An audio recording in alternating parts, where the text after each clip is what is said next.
Hey, life groups. I hope you guys are doing well. I hope that you felt the Lord's presence with you this week and that He's been blessing you guys. And I just want to state just how much I love that you guys are gathering together. Life groups. I know I don't have to say this, I'm preaching to the choir, but it would be hard to overstate how important life groups are for the life of our church, for community, that we need to have going through things together, especially in light of what we talked about on Sunday, as our church as a whole is going through loss and suffering and grief. And of course, we talked about that with the Wilkinsons. But I didn't want that message to only apply to this situation. It's kind of the catalyst for why we would talk about something like this. But so many of us are going through different kinds of suffering, of loss or lack or health issues and all kinds of things, stuff with family, all sorts of things going on with us in church, suffering that we're facing. And we need to know biblically how to navigate that.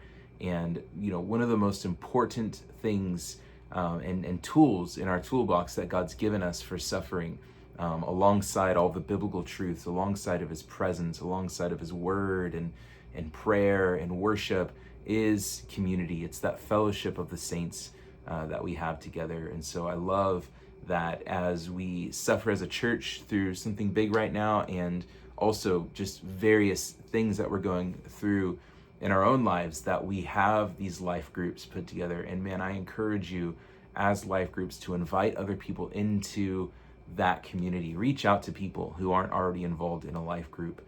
I know some of our life groups are super big, but the hope is that we can multiply and expand and have more life groups to fit all the people in our church, so that people really have that tight-knit community that they can that we can bear one another's burdens together. Life groups have been so huge in that regard. And so this week, of course, again, it was a special message, and I pray that it is a blessing to you guys. And I pray that the questions just really stir up good conversation and fellowship as we talk about processing grief, and how does the enemy try to use suffering and trials in our lives, and what are God's purposes behind that, and maybe giving examples from your own lives. And so love you guys, and praying you have a blessed night. Give you a little preview. I am planning on preaching 2 different messages on Sunday morning.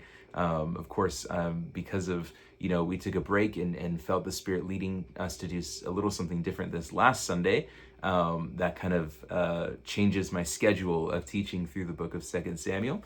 So I'm going to try, potentially my plan right now is to teach 2 different messages this coming Sunday morning, one first service, one second service. So you may have a little bit extra homework, depending on what service you come to. You can either come to both services, or you can go back and listen to the second message that you missed later on. And then life groups will discuss, we'll have discussion questions based on both messages.